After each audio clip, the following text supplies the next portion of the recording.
Hi everyone, in front of me I've got TECNO Spark 20 Pro Plus, and let me share with you how to check for the software updates on this device.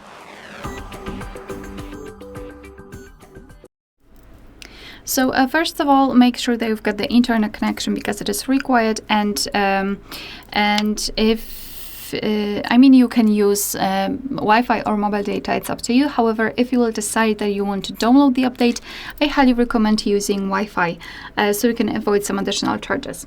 So we've got the internet connection, and now we can open the settings. So here in the settings, let's scroll all the way down to find the system, and here go to System Update and tap on Online Update. Now your device will check for the updates, and basically you can meet two different scenarios. So this is the first one where your software is up to date and there's nothing to download.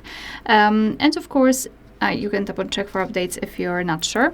And the second scenario is where your device will actually find the update. It will show you the information about it, what has been fixed, what has been added, and then you will be able to tap on download or install and apply the update. Alright, so that will be all. Thank you so much for watching. Please hit the subscribe button and leave the thumbs up.